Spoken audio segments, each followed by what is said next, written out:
ay temporarily wala pong Senate President. Yes, correct. Acting Senate President ang aking designation. So under our rules, pag wala ang Senate President, you can perform on a acting basis. No? Iintayin natin yung formal election ng Senate President.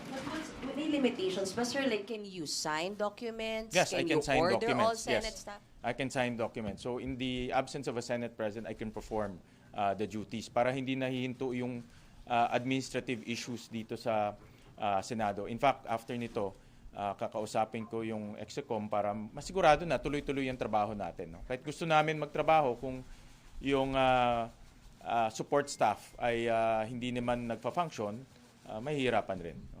So basically, sir, lahat ng mandato ng Senate President ay kaya mo pong gawin. Correct. Allowed kang Correct. gawin. Yes. Okay. Sir, but Senator Alan Peter Cayetano said that he's still the legitimate moral Senate President. How are you dealing with that, sir? Well, kahapon nakita naman natin yung proceedings, no? At nakita natin may quorum, nag-declare ng all seats vacant, pinagbotohan yon, at after that ay bumoto ng mga majority leader, bumoto rin ng Senate President pro tempore, Secretary at Sergeant at Arms. So all the proceedings ay in full view of the public and compliant with our Constitution. And let me acknowledge the presence of Secretary Remulla, and let me thank Secretary Remulla for being physical present dito sa Senado para ma-assure natin na unang-una, ang Senado ay tahimik, orderly, at walang untoward incident na mangyayari. Personally ako humingi ng tulong kay Secretary Remulla para masigurado natin na ang premises ng Senado ay laging protektado at orderly. Pero nababalitaan ko rin kanina papunta dito galing ng nasa sasakyan ako, maraming mga grupo na nag-organize, maraming mga grupo na magra-rally dito. Maraming mga empleyado tayo, no, na medyo kinakabahan, no? So we need to assess the situation. But meron ng threat coming from your colleagues or from another senator na magugulong today, sir? That's why Sec. John Vic is here? No, ito preemptive action to. Wala kaming tinuturo kung sino manggugulo, anong grupo manggugulo, preemptive to, no? So lahat ito ay preemptive action. Walang arestuhin si Sec. John. Wala naman.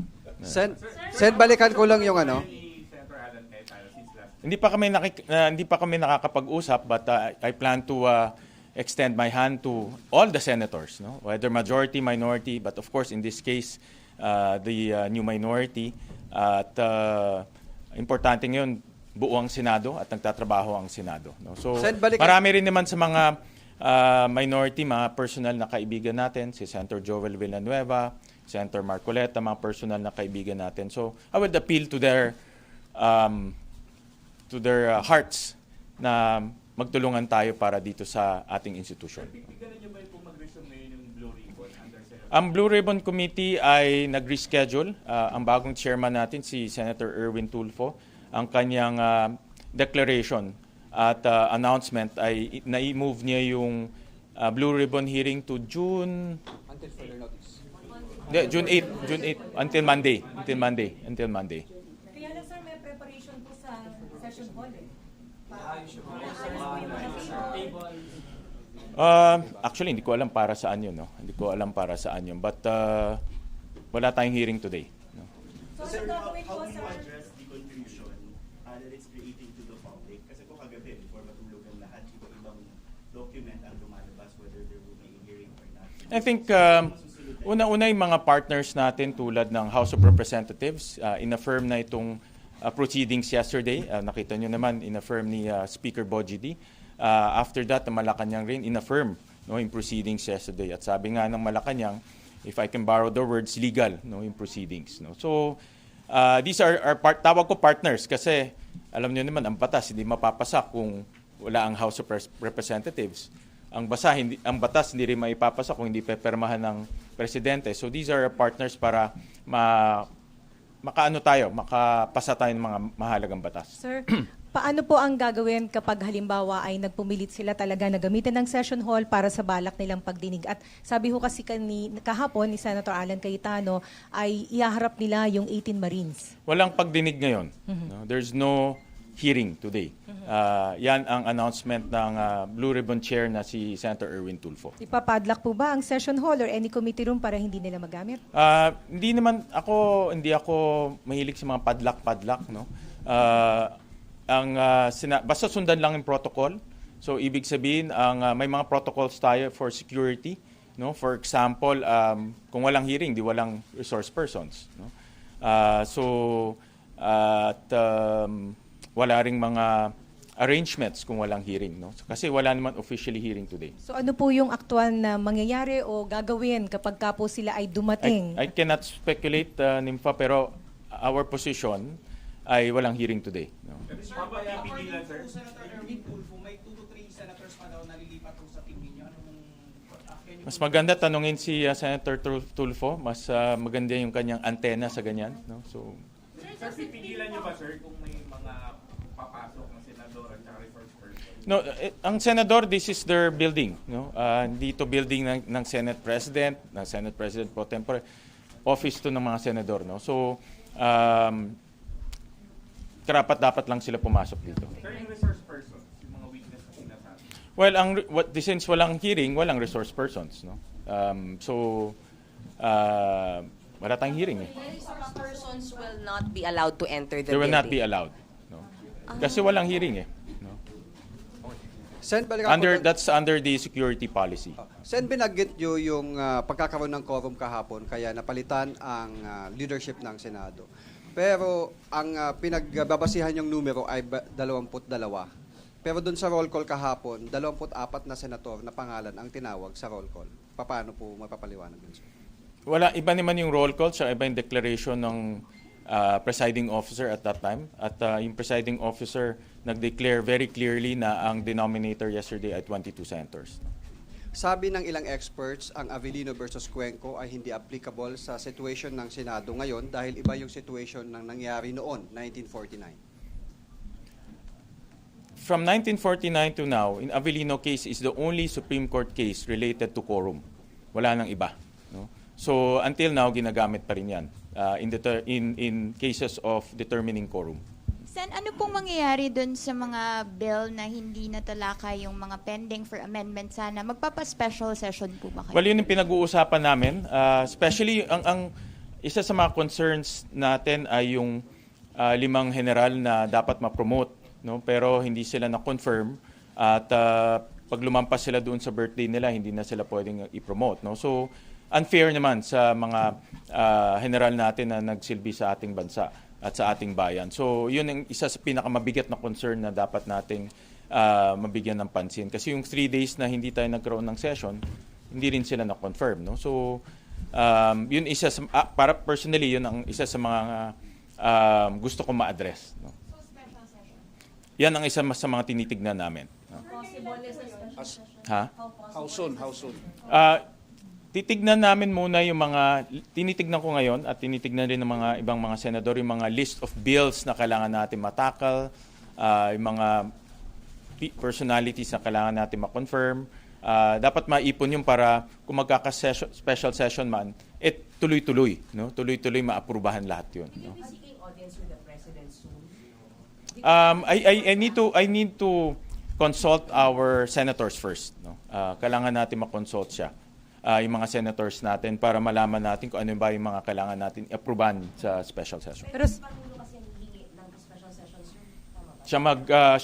Siya ang magpapatawag o siya ang magpapatawag. So both houses? Both houses 'yun. So that's a good point. We also need to coordinate with our counterparts ang House of Representatives kung ano pa yung mga natitira nilang mga bills, ano pa yung mga kailangan nilang gawin, no? Sir, how do you... Sayang kasi kung nag-special session tayo, make sure ma-maximize na natin yung oras. Sayang eh.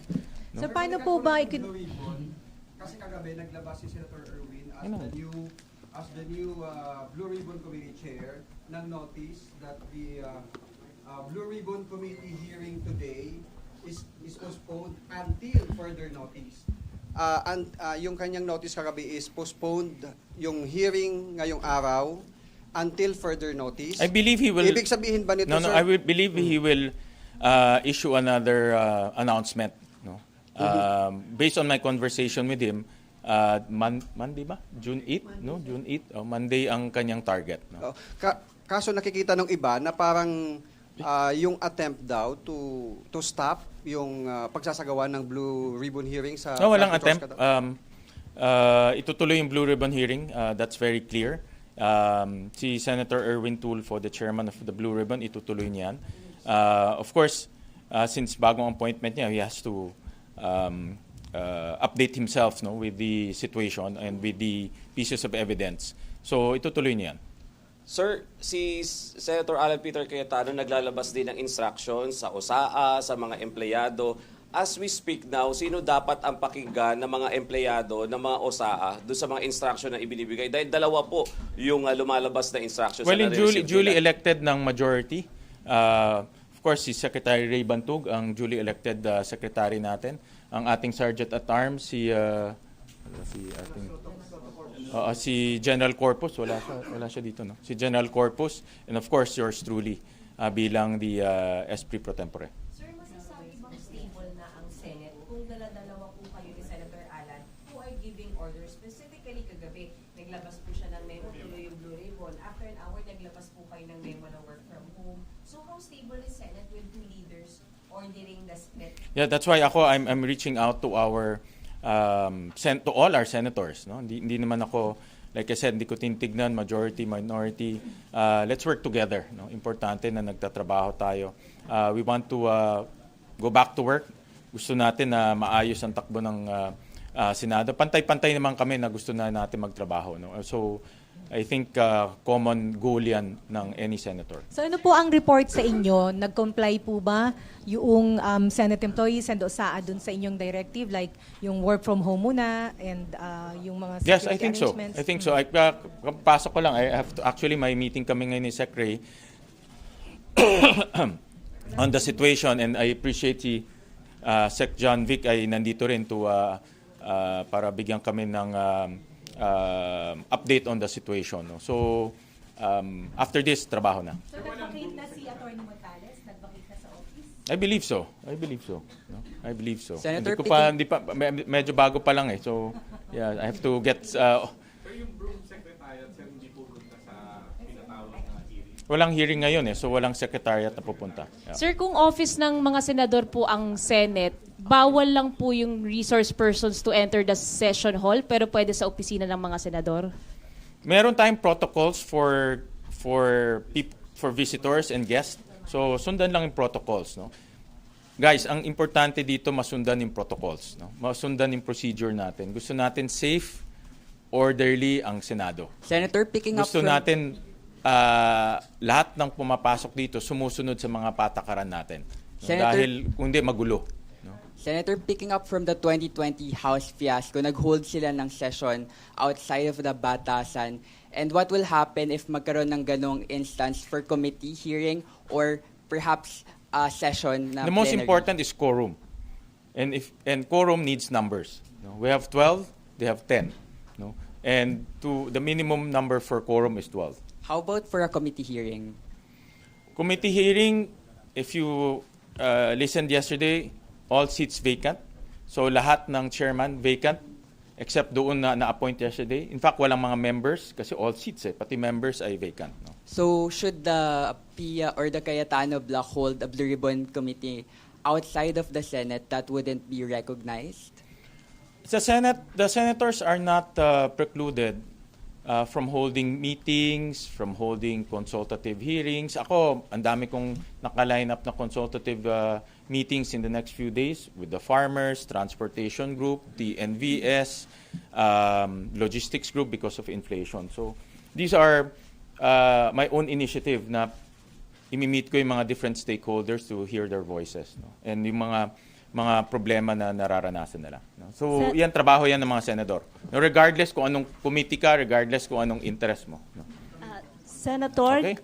will you invoke the same na sinabi po ni dating Senate President Drilon na yung 2015, kasama sina Senator Cayetano na ginamit yung same 12 majority. Correct. I So- cited that yesterday in my explanation na hindi bago yung 12 na may quorum. In 2015 meron na ganyan. And I believe kanina meron mga document ako nakita na hindi lang pala 2015 but many times. No?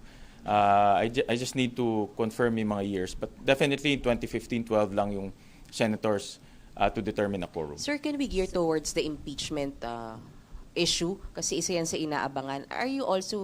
Will you also be the one to preside? over Well, the under the impeachment? rules, since ang Senate President pro tempore ay assumes the acting Senate President, tayo ang magpe-preside ng impeachment. But I will also, since again, bago lang tayo, I'll also talk to the Secretary to see the schedule. Sir, so magre-re-oath kayo, sir? Paano ba? Mag-oath taking ulit ang impeachment court dahil kayo na ang presiding officer? sir? Yes, yes. When will this happen, sir? Well, I have to consult with the clerk of court, no?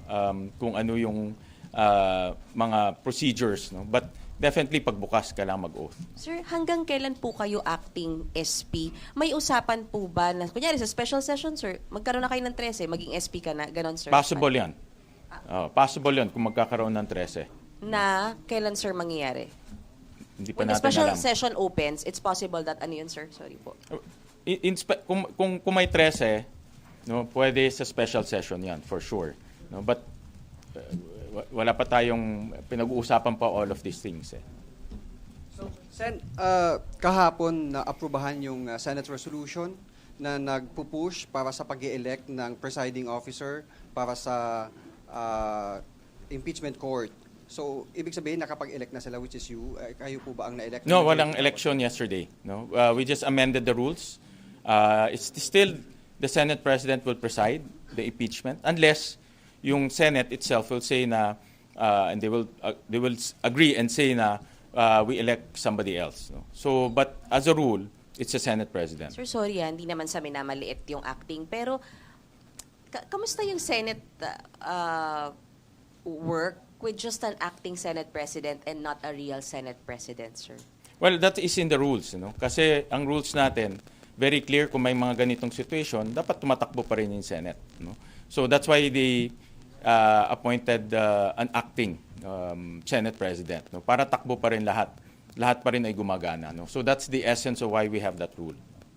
So you're not weak. The institution is not weakened by just having an acting SP? No, it's tuloy-tuloy pa rin.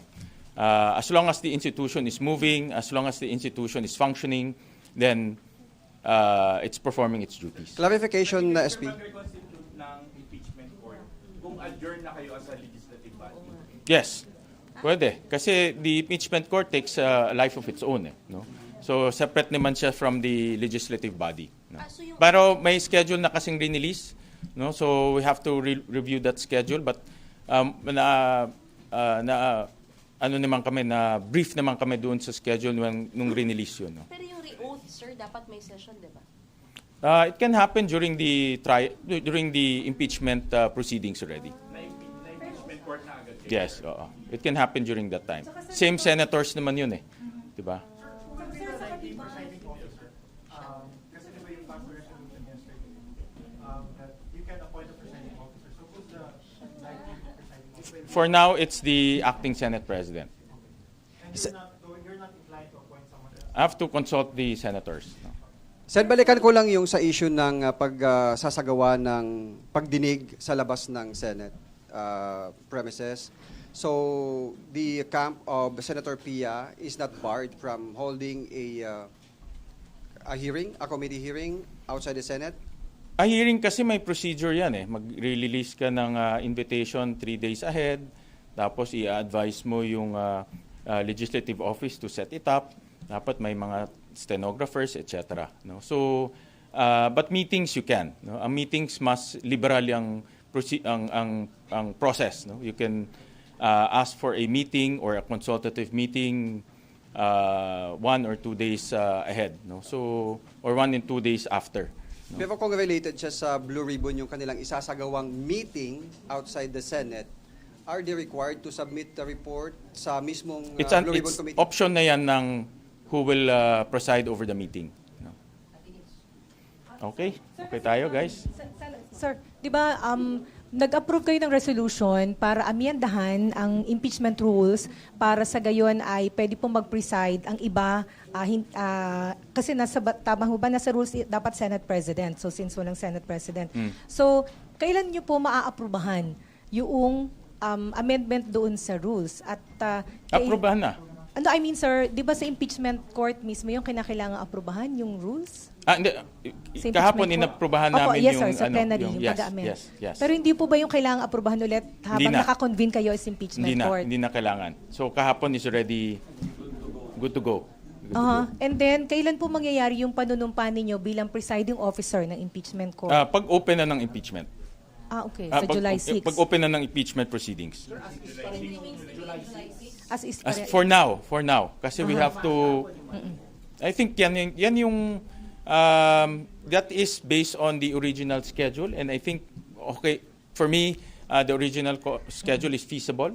No? So, but again, no, I have to consult the clerk of court kung andun pa yung mga issues na pwede mangyari. And then, pa-clarify lang po, sir, yung katayuan ni Senator Cheese Escudero, kasi sabi niya, dumating siya kahapon, meron siyang press statement, sinasabi niya na wala siyang iniiwan o sinasamahang grupo o pangkat. Part po ba siya ng majority block o ano ho ang situation? As far as I'm concerned, part siya ng majority block. No? So, Hindi siya independent, sir? no, hindi siya independent. At least, from what my knowledge, no, my personal knowledge is. No? Sir, yung panawagan niyo sir sa mga kasamahan niyo na magbalik trabaho, sir. Kasama din ba yung panawagan na kilalanin kayo at ang grupo ninyo at doon yung majority? Alin? Kasama din ba sir panawagan na kilalanin kayo at grupo niyo at doon yung majority? Ang aking panawagan ay magtulong-tulong, no? So that we can move forward. Yun ang aking panawagan, and I would really like to unify the Senate kasi yun ang kailangan natin ngayon.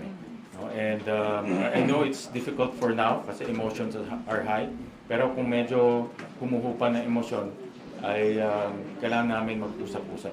Sir, kung mag-arrange lang po yung mga senador, yung Cayetano block, and kasama na nila yung resource persons that they will be pushing for the hearing ng Blue Ribbon Committee, what is the most that they can do? Kasi may info po na nandiyan na po yata sila nag-aayos na. Well, they can, there's no hearing, that's for sure. No? Kasi pinospone ng, schedule ng Blue Ribbon chairman. Ipo-push out po ba sila? Force out sila? Senador lang ba pwede pumasok? Resource persons? Labas? Paano? Well, yung resource persons hindi pwedeng makapasok dahil walang hearing. No? So that's part of our protocol. Sir, kahit na naka-adjourn, dahil naka-Senate adjournment, tuloy ang mga committee hearings, may authority sila. Lahat ng committees pwede mag-hearing. So yan ang practice natin. Pero wala nga members sa walang members, but the chairman can invite all senators. So Sir Chairman lang po yung allowed na mag-initiate po ng committee hearing Yes, and not Chairman. the members. Last one. Sabi po ni Senator Alan Peter Cayetano ay tuloy ang hearing kahit anong mangyari. Thank you, guys. Sa plenary siya.